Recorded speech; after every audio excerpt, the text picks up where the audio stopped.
Salutations enfants de la Terre et bienvenue dans le voyage de Léa, le podcast qui vous emmène dans une exploration hors du commun. Une seule destination, ce que vous êtes au cœur de vos cellules. Je m'appelle Erin, je suis la créatrice de la marque Tenso et des baumes sonores et je suis la tour opératrice de ce voyage, un peu spécial. Léa est maman et entrepreneuse. Elle a entrepris cette plongée au cœur de l'incarnation. Et avec les baumes sonores, elle a décidé d'aller plus loin, en explorant sa propre matière vibratoire à travers son corps physique. Dans cet épisode, nous abordons la 17e étape de ce voyage. Léa nous raconte sa traversée intérieure avec le baume sonore numéro 14 dédié à l'estomac. Vous êtes les bienvenus à bord. Pensez à vous abonner et à partager ce podcast. Bonjour Léa. Bonjour Erin. Dans l'étape précédente, l'écoute d'Earth Voice t'a permis de vivre de belles retrouvailles avec la Terre, avec l'âme de la Terre.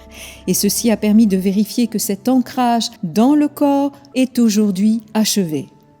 Ces retrouvailles, ou plutôt ces épousailles, ont eu pour conséquence de libérer une nouvelle couche émotionnelle en lien avec l'insécurité existentielle, de faire vibrer et d'harmoniser les plans cellulaires et atomiques de ton être, et enfin de te réconcilier avec l'incarnation et la matière. Nous avons pu voir que sur ce plan, la conscience corporelle constitue le socle qui permet d'asseoir la conscience de soi, qui amène à son tour une conscience corporelle encore plus profonde vers une totale adéquation avec l'incarnation terrestre et le plan matériel. Et si ce plan, par son extrême densité, peut sembler à l'opposé du plan de la source et paraître extrêmement anxiogène, en réalité, nous n'avons jamais été aussi proches de la source. Car lorsque l'on pénètre le plan de l'atome, la matière se disloque purement et simplement, et l'infiniment petit rejoint l'infiniment grand. Dès lors, la descente en incarnation n'apparaît plus comme une échelle que l'on descend pour s'abîmer dans les abysses de la matière, mais plutôt comme une boucle que l'on boucle. Et nous sommes rendus à un temps où ce sont non pas une, mais plusieurs boucles, plusieurs cycles qui s'achèvent simultanément. Ce séjour au Costa Rica avec Earth Voice est donc arrivé à point nommé dans ce voyage pour te nourrir à un tout autre niveau. Et c'est ce qui nous a conduit au baume sonore dédié à l'estomac pour accompagner le processus de digestion, d'assimilation et de transformation en vue d'une recréation totale. Alors Léa, que s'est-il passé pour toi avec ce baume sonore ? Alors, de retour chez moi au Québec, au Saguenay, je vous plante un peu le décor. En ce moment, je suis au milieu de mes cartons de déménagement. Et c'était pas prévu que ça se passe cette semaine, mais en début de semaine, j'ai eu une conversation avec Stéphane. Il s'est passé certains éléments et donc j'ai commencé à tout pacter. Donc là, on est en train de se parler et je suis entourée de vide. Donc ce qui s'est passé cette semaine, c'est vraiment un changement d'étape, un passage à autre chose, la fin de quelque chose et le commencement d'autre chose, en tout cas l'amorce d'une nouvelle phase pour moi. Et donc évidemment, à travers ce processus de nettoyage, j'observe aussi ce qui se passe en moi et c'est comme si la libération de l'espace extérieur était à l'image de mon ressenti intérieur, donc avec vraiment beaucoup de plus de fluidité et un sentiment de quelque chose qui respire à travers moi-même. Donc j'ai vraiment l'image d'une maison avec beaucoup de lumière et d'air qui circule, où toutes les fenêtres et les portes sont ouvertes et c'est très libre. Et d'ailleurs, là, je dors dans une pièce vide avec un matelas et une petite table de chevet et je trouve ça super. Je me sens bien dans ce minimalisme où finalement, les questions que je me suis posées toute la semaine me ramenaient toujours à l'essentiel, c'est-à-dire, ok, qu'est-ce qui m'habite ? Qu'est-ce que je porte en moi ? Qu'est-ce que j'ai envie de vivre à cet instant ? Qu'est-ce qui me ferait du bien ? Et j'ai ressenti beaucoup d'élan de m'étirer, d'aller courir, de danser, en me rappelant que finalement, c'est ce que j'aime faire. Donc, il y a un tri naturel qui se fait aussi dans ma vie en général sur ce que j'aurais décrit avant comme un appétit pour toute forme d'expérience humaine où je voulais tout essayer, tout goûter, tout faire, ne rien manquer, ne rien rater.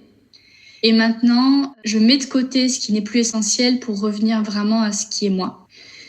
Alors c'est très très agréable comme processus, très intéressant et c'est vraiment étonnant de voir que je ressens pas du tout d'angoisse ou d'appréhension par rapport à ce qui va venir.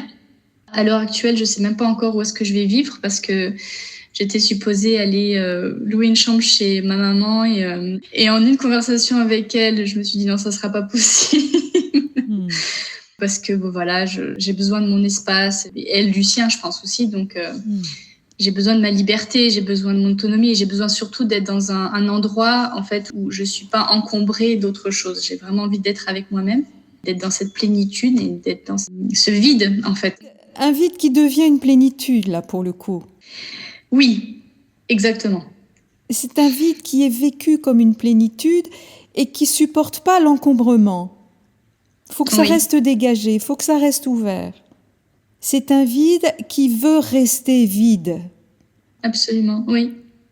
Pour le sentir et pour bouger, pour me mouvoir aussi, c'est...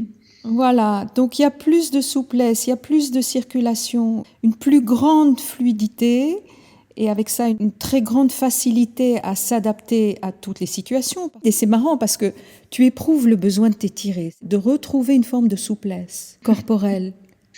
C'est très en lien avec la fluidité et cette liberté qui est intérieure mais qui commence à s'exprimer dans la matière. Et ce que je trouve très intéressant, c'est que j'ai parlé de boucles qui se bouclaient, et c'en est une. Une boucle va te ramener tout de suite à l'infini, c'est-à-dire un 8 couché. Or, l'étape 8, souviens-toi, a été une étape clé, un point de bascule important. Et l'étape 16, 2 fois 8, qui est celle dans laquelle nous avons parlé de ton expérience avec Earth Voice, est la deuxième partie de cette boucle. Tu vois, l'infini, il y a une boucle à droite et une boucle à gauche. La première boucle a été effectuée durant les 8 premières étapes de ce voyage. Et la deuxième boucle vient de se terminer avec Earth Voice. Et là, ça s'ancre dans la matière. Donc, on fait les cartons, il y a de l'espace, il n'y a plus aucune insécurité, et il y a un accueil total et une présence à toi totale au présent. Et ce qui détermine ton existence, c'est quelle conscience j'ai de moi à un temps T et quels sont mes besoins fondamentaux à un temps T. C'est une prise constante au présent.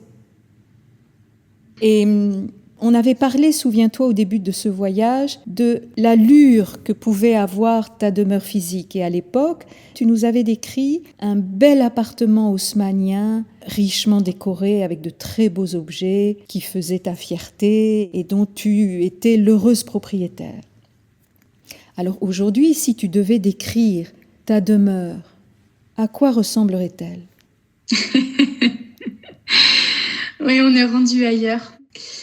Et c'est drôle parce que dans ce rêve, il y avait des objets qui étaient très luxueux et je suis tellement plus dans le même espace de besoin d'ostentation parce qu'il n'y a plus personne à impressionner, il n'y a plus rien à prouver. Donc aujourd'hui, si je devais faire un parallèle avec une image, ma demeure ressemble plutôt à une mini-maison en pleine nature, en bois, avec juste des arbres autour et quasiment rien dedans. C'est la maison des 7 nains. Non, mais je pensais plus à ces espaces scandinaves qui sont très très simples, très très épurés, où il y a peu de choses parce qu'on a besoin de peu de choses et que la nature aussi nous environne. Ça, c'est quelque chose qui a changé. On n'est plus dans l'appartement haussmannien dans un boulevard de Paris, tu vois. Et avec un besoin de simplicité, vraiment un besoin d'espace et de simplicité et de liberté et d'aération. C'est vraiment ça. C'est intéressant de voir la progression dans la manière dont tu perçois ta demeure physique, ton corps, mais par extension, la demeure dans laquelle tu te sentirais bien, tu aimerais vivre. Et tu vois que dans tout ce travail d'épuration, de nettoyage, d'harmonisation, le fantasme de la demeure idéale a totalement basculé. Je pense qu'aujourd'hui, tu deviendrais propriétaire d'un appartement haussmannien, tu t'y sentirais pas bien. Tu le revendrais tout de suite. Tu vois ? Oui. Pour acheter une demeure qui convient mieux à ton essence. Il n'y a plus besoin de représentation, d'image. Tu n'es plus prise dans l'illusion de ces projections. C'est un retour à la simplicité.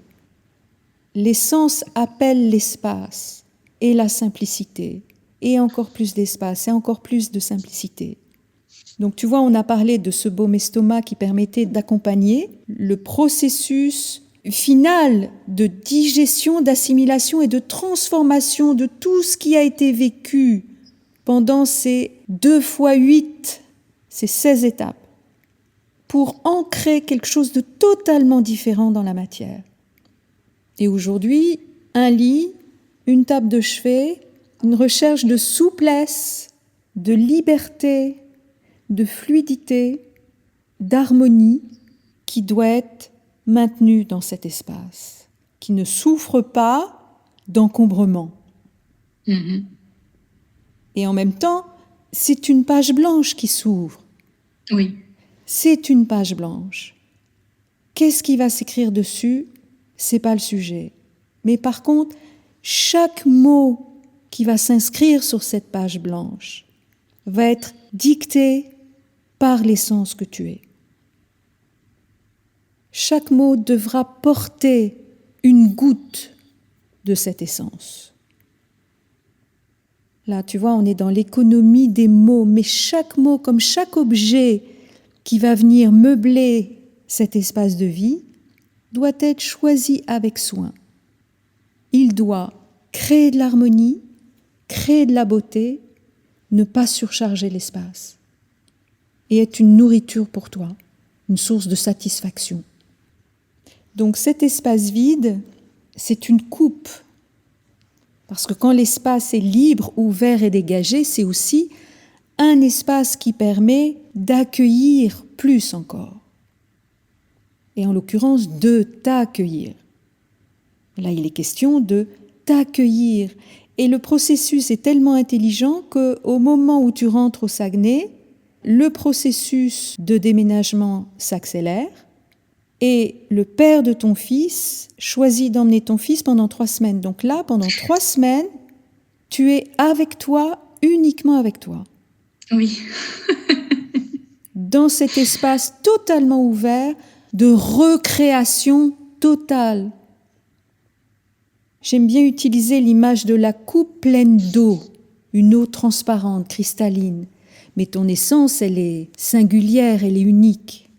Donc ton essence, c'est un peu une goutte de colorant, de pure teinture, qui va venir frapper la surface de l'eau et colorer l'ensemble du liquide. Ça, c'est l'essence. Et j'avais utilisé dans un podcast l'image de l'essence comme une invitée de marque. Et quand tu reçois une invitée de marque, tu prépares l'espace, qui doit être un espace d'accueil, à hauteur de cette invitée de marque. L'essence doit se sentir accueillie. Elle doit sentir que l'espace est rendu disponible pour son accueil. Et c'est le cas dans la matière, là, tout de suite. Toutes les circonstances sont réunies pour t'accueillir sur le plan de l'essence. C'est pour ça que tu te sens très à l'aise dans le fait de dormir sur un matelas et d'avoir peut-être uniquement une table de chevet. Il n'en faut pas plus pour t'accueillir et accueillir l'essence que tu es, qui n'a besoin que d'espace. Et c'est ce que tu as créé au fur et à mesure des étapes du voyage. Plus d'espace, et encore plus d'espace, et toujours plus d'espace. Et là, tu en es à la demeure est enfin ouverte et disponible à l'accueil de l'essence fondamentale que tu es. Et ces retrouvailles avec toi, c'est la suite de ces retrouvailles avec la Terre. Ces retrouvailles avec la Terre, à travers Earth Voice, ont été le prélude de ces retrouvailles avec qui tu es. C'est maintenant possible, sur le plan matériel. Et tout ça, c'est parallèle à cette écoute intérieure permanente que tu ressens. Tu n'es pas en train de planifier des opérations de marketing. C'est devenu complètement secondaire. Ça ne veut pas dire que tu ne vas plus le faire, mais la priorité absolue, c'est là, dans l'instant, de quoi ai-je besoin pour être nourri sur le plan de l'essence. C'est en étant nourri que tu vas vivre de plus en plus cette plénitude, sur tous les plans de ton existence. L'estomac symbolise vraiment ça, le sentiment de satiété. L'estomac est relié en médecine chinoise à l'élémentaire, symbole de la mère nourricière. Donc l'estomac est très lié au sentiment de plénitude, de satiété et de profonde satisfaction intérieure. Si je devais donner une image, c'est vraiment l'image du nouveau-né. Il a bien joué, il a reçu des câlins, il a bien mangé, il peut dormir profondément. Tu vois ? Oui. Non, mais c'est intéressant parce que tu me posais des questions sur mes ressentis ou mes sensations physiques pendant la semaine d'écoute et j'ai omis ce détail, mais alors j'avais déjà beaucoup moins faim au Costa Rica, on en avait parlé parce qu'il fait chaud et que bon, voilà, il y avait d'autres choses, mais là le test, c'était intéressant de voir au retour dans mon environnement et tout ça, si j'allais reprendre un peu le mauvais pli entre guillemets parce que j'ai tendance à manger beaucoup et à juste manger par ennui en fait. Et là, j'ai vraiment aucune envie de manger plus que ma faim. Je mange peu, mais une fois que je sens cette satiété, en fait, je la sens cette satiété. C'est ça qui est nouveau. Qu'avant, je pouvais continuer à manger au-delà de la satiété, alors que là, mon corps me dit stop. Et puis, il y a pas d'histoire après, quoi. Il y a plus de... Il y a même plus de, ah oui, un petit dessert, un petit chocolat. Non, c'est peut-être après, peut-être dans l'après-midi, mais c'est plus... C'est plus un impératif. L'estomac est vraiment l'organe de l'assimilation.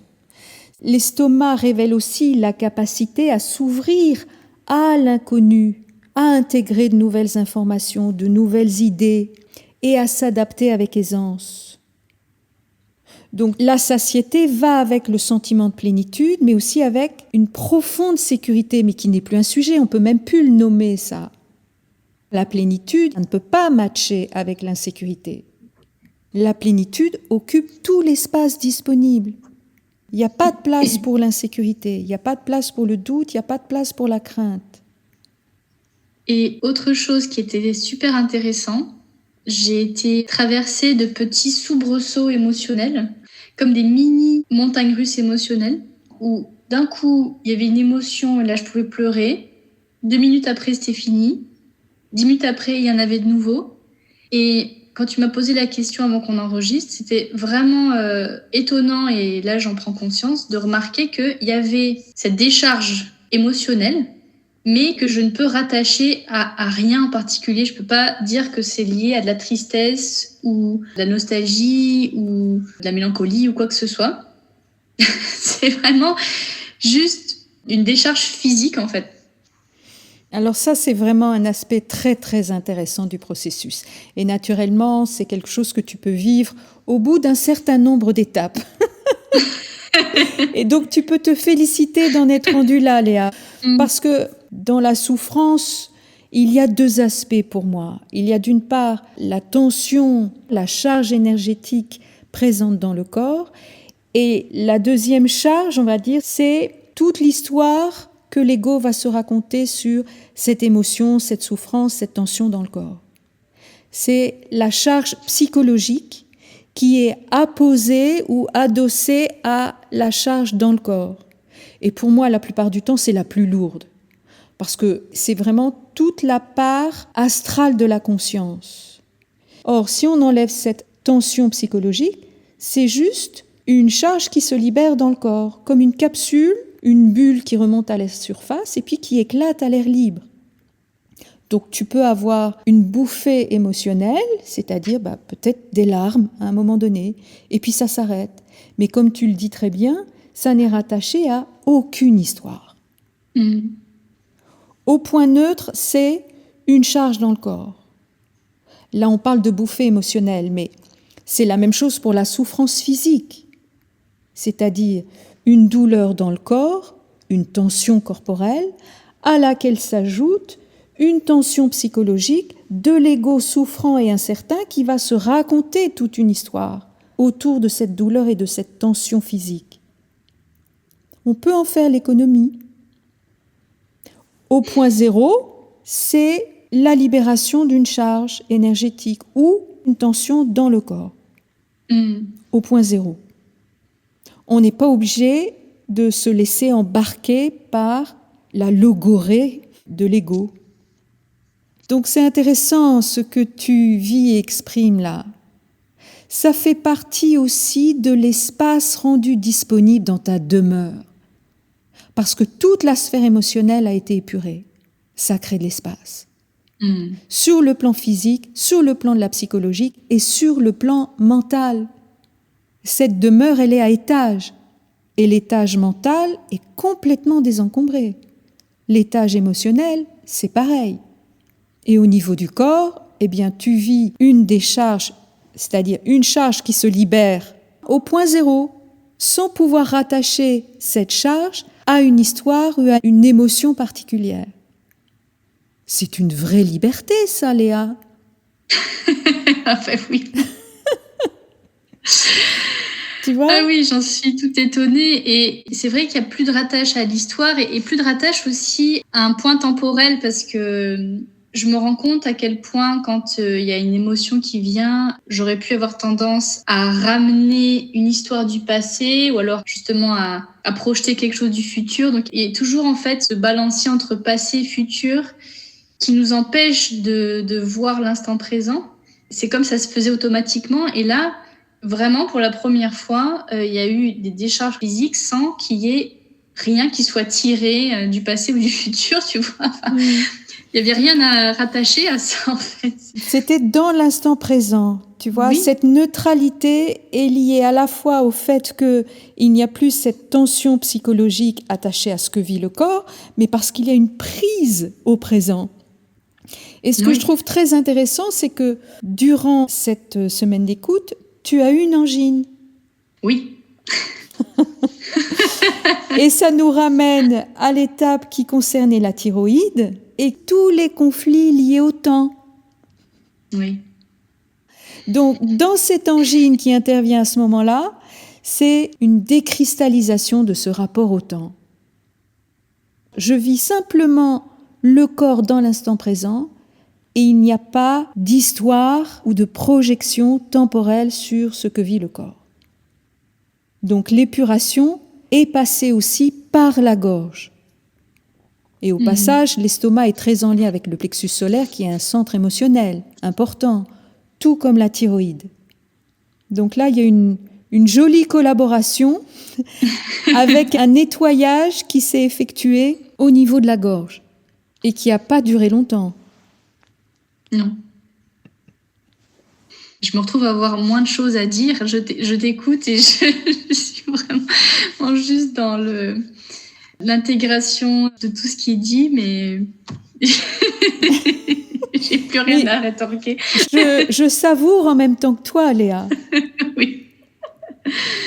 Et tu vois, j'aimerais qu'on prenne un temps de silence toutes les deux pour ouvrir encore cet espace d'accueil.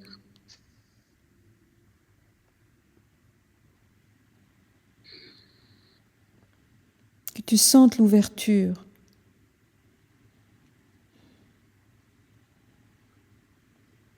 L'ouverture de tout ton être. Chaque parcelle de toi. Chaque cellule, chaque atome qui te compose. Sens que tout s'ouvre là, dans l'instant.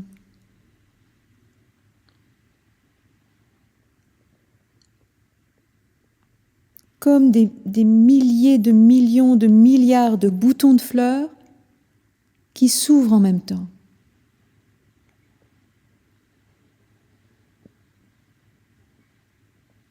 Il n'y a effectivement rien à dire. Juste à absorber la lumière que tu es en capacité d'accueillir en toi, là, tout de suite.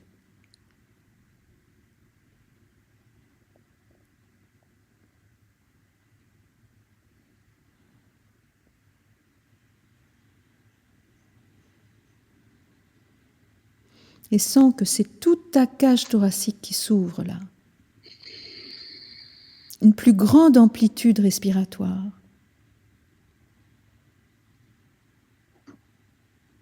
L'ouverture de ta gorge. L'ouverture de la bouche. L'ouverture du centre de ta poitrine. L'ouverture de ton bassin. L'ouverture de ton ventre, l'ouverture de ton visage,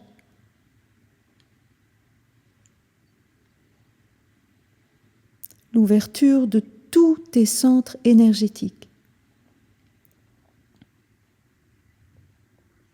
l'ouverture de tes bras, de tes mains.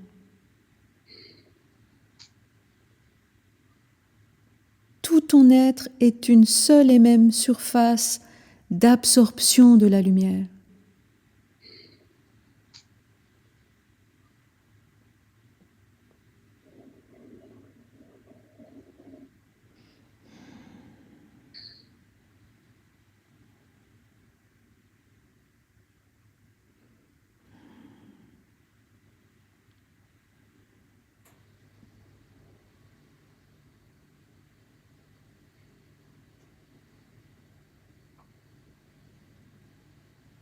Comment tu te sens? Très bien. Bon, je crois que le terrain est prêt pour le baume suivant. Oui. Ah oui, tu vois, c'est tellement cousu de fils d'or, cousu de fils de lumière. Donc, le baume qui s'annonce pour la suite de ton parcours, c'est le baume dédié aux bras et aux mains. Ces mains qui sont vraiment le centre des échanges d'énergie entre l'extérieur et l'intérieur. Je donne, je reçois, je reçois, je donne, je reçois, je donne. Les mains et les bras sont le prolongement du cœur, à la fois du cœur physique mais aussi du cœur vibral. Et c'est par l'ouverture des bras et des mains que l'on atteint la pleine ouverture de la cage thoracique et la pleine amplitude du mouvement respiratoire. C'est vraiment l'ouverture maximale de cet espace d'accueil de qui tu es. C'est pourquoi il est tellement important de créer de l'espace. Il nous revient de créer l'espace disponible, la coupe adéquate pour accueillir la source en nous, pour qu'elle puisse se déverser en nous. Et tu vois, ces bras qui s'ouvrent, ce sont aussi des bras qui peuvent former une coupe. Oui. Tu vois, quand tu prends un bébé dans les bras, tu formes une coupe. C'est l'ouverture, l'accueil, la coupe. C'est vraiment important dans cette étape, cette image de coupe. Accueil, ouverture, pour devenir une coupe, celle qui accueille la source en moi. Cette coupe dans laquelle peut se déverser la source en moi. Et tu vois, quand tu crées cet espace de disponibilité et d'ouverture avec peu de meubles, c'est ça que tu crées. C'est ça qui se prépare, Léa. Tu es en train de créer une coupe. Mais une coupe, pour qu'elle soit remplie, il faut qu'elle soit vide avant. Oui. Cette coupe, c'est aussi le Saint Graal. Tu es à la fois la coupe et la source qui se déverse dans la coupe. Après les épousailles, c'est les embrassades. Oui, ça me paraît logique. Oui, voilà. Et là, tu vois, tu peux juste être face à toi et dire « Good job ». Good job. C'est encore une sacrée boucle. Hmm. Bon, est-ce que tu vas trouver les mots pour répondre à ma dernière question? Je sais pas encore. On va voir. On Pose-la tente. moi toujours. Oui. Si tu devais résumer en un mot ou en une phrase ton expérience avec ce baume, qu'est-ce que tu pourrais en dire, Léa? Liberté. Oui, plus de liberté, plus de circulation. Quelque chose à l'air libre. C'est vraiment ça qui me vient. Te voilà pleine de toi, ma belle. Oui. Pleine de toi. Merci, Léa. Merci pour ce partage. Merci à toi. Je vais te souhaiter une belle intégration, de belles embrassades et te dis à tout bientôt pour faire le point sur la suite de ton voyage. À très vite. Avec grand plaisir. À bientôt. Si vous aussi, vous avez envie de vous lancer dans cette aventure intérieure, rendez-vous sur le site de la marque Tenso pour découvrir l'univers des baumes sonores ainsi que toutes les ressources mises à votre disposition. N'hésitez pas à poser vos questions ou à demander un conseil personnalisé. Je me ferai une immense joie de vous guider. Sur ce, enfants de la Terre, je vous donne rendez-vous pour la prochaine étape du voyage de Léa. Et rappelez-vous, le plus beau voyage est celui qui vous ramène à vous, dans votre centre, au plus près de votre essence fondamentale. À très bientôt.